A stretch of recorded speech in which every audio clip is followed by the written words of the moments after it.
we wanted to get into a topic that I think we were mulling over and a bit hesitant to talk about for a number of reasons.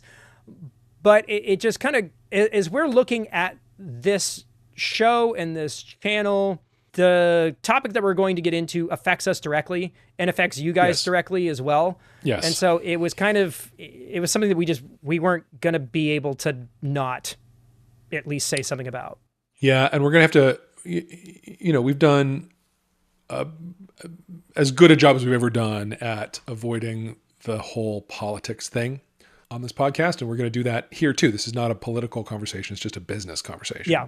Because in our circumstances, this affects our business and it affects your business to some degree as well. So we are going to talk about tariffs, how they impact us as musicians and consumers, and how it affects the companies that we happen to be patrons or fans of. So if you are in the gear world, you know that other folks have already done videos about this. Former NAMM House buddies Landon Bailey and Henning Pauly dropped their videos this week. Rhett Shull dropped his last week, and just kind of talking through how this is going to impact specifically guitar companies, but because we are a bit of a wider net in regards to the kind of gear that we talk about and the kind of things that we get into, it is bigger than that. It's not just, guitars, amps, and pedals and dealing with components. There's way more to this than just pricing. And I think it's a hard thing to kind of wrap your head around as far as what and how it's going to impact people, because we think a lot about, imported stuff.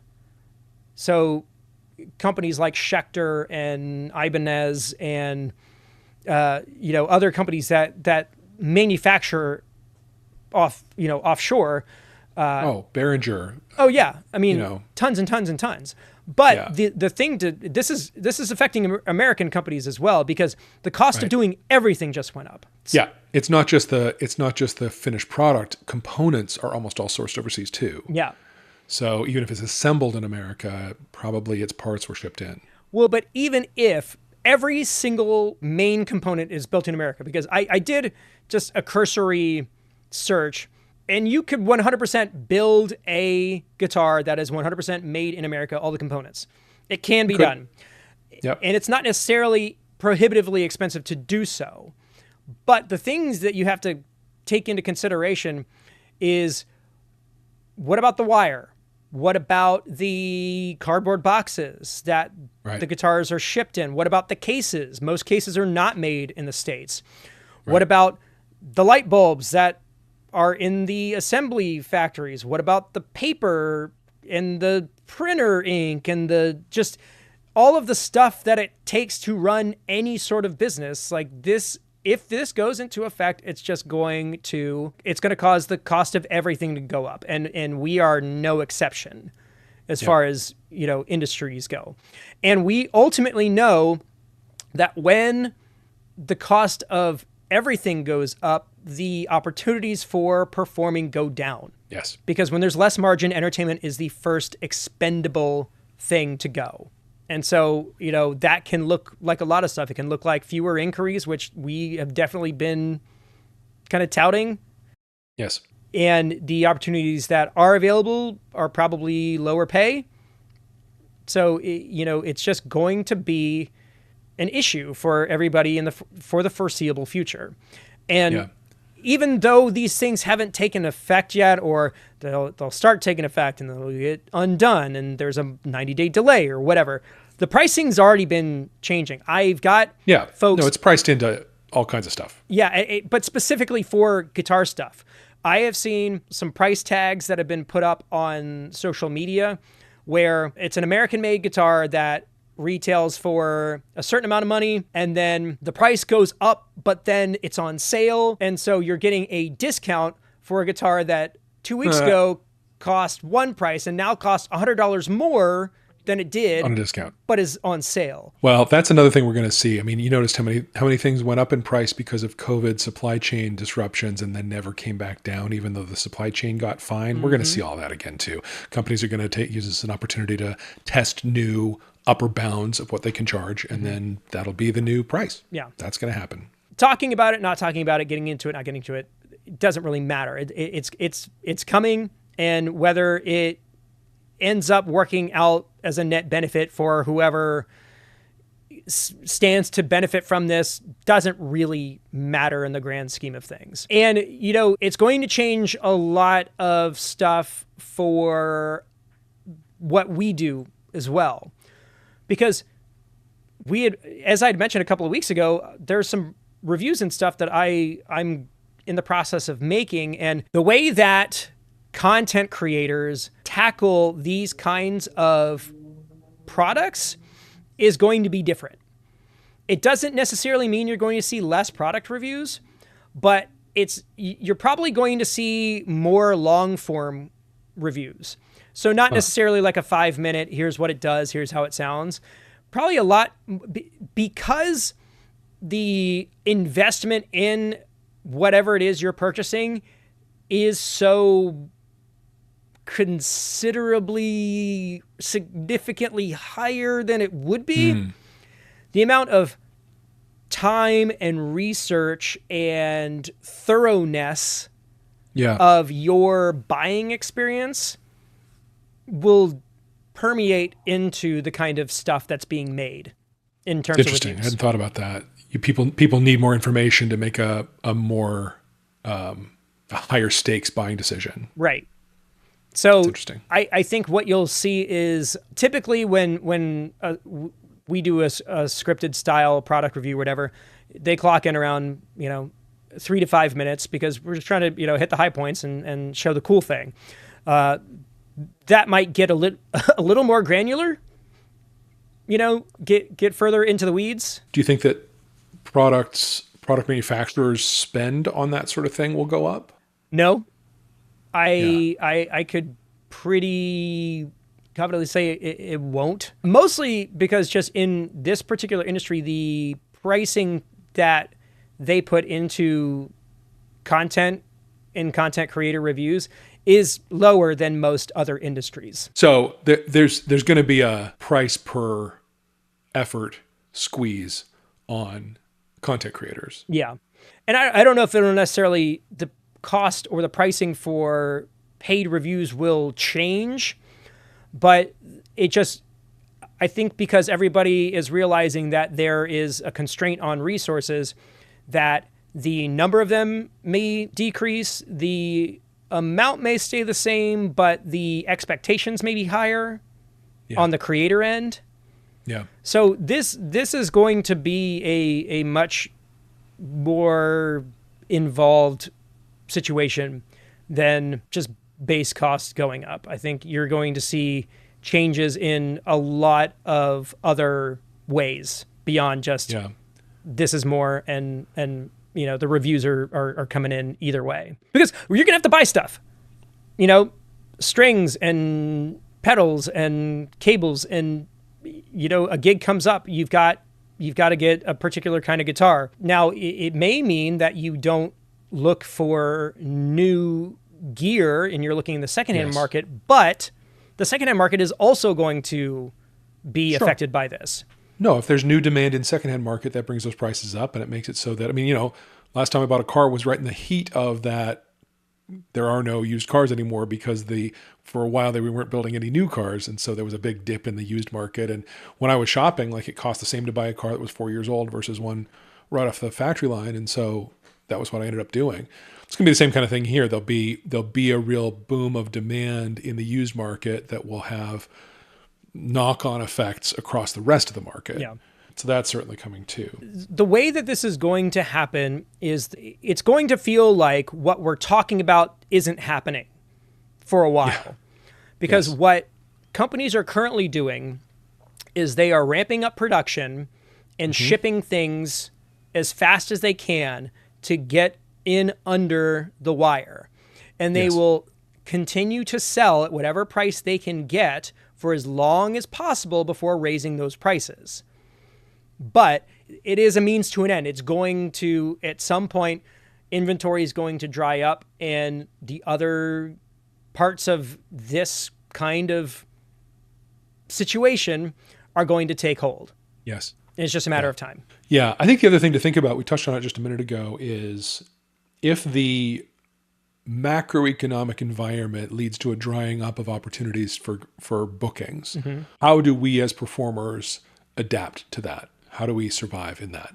And one thing that's obvious to me is people who have the ability to slim down their offering at its cost will have opportunities that they can do that. You know, if you insist that you have to be a 12-piece, you may struggle. But, you know, if I can replace a band on a Saturday night with an acoustic plus a fiddle and a cajon or something, and bring the price that way down for, you know, a lesser offering, but still something, I probably can carve out some opportunities for myself that way. Yeah. I had mentioned I had seen a solo musician playing to backing tracks. It sounded like a jam zone situation. Like it was more than just like a drum beat or whatever. It had some other components to it. And the prevalence of that may start to go up. And if you already have that membership and you're paying for it, and it's something that you are comfortable doing, you may want to start mentioning that or putting it out into your promo stuff, that is an option. I don't think it's the ideal solution, but I think it is a means to an end. I think it is a stopgap solution for people who are looking to work more and offering something that is a differentiator beyond just guy by themselves. Even somebody who loops, like the fullness of that sound is definitely something worth, you know, a venue or restaurant or bar considering as far as entertainment goes, because it gives the end experience is better for better or worse. And I know that it pains musicians to say that less personnel is a better option, but we don't necessarily have the ability to make those calls all the time. Yeah. I mean, we're going to be potentially here in a position where the market's going to have some demands on us that we're going to have to adapt to. Yeah. And that's just the reality. Yeah. I mean, don't think of the fact that bringing a keyboard player in, which is something that I've really like been enjoying and just love the contribution and the look and the dimension of that. And then having to look at what's available and realizing that in order to make the numbers work, either everybody has to take home less or we have to turn work down. That's tough. As a business owner, I'm struggling with that conversation, that situation. It's happening. It's happening right now. And just trying to figure out what the best path forward is, you know?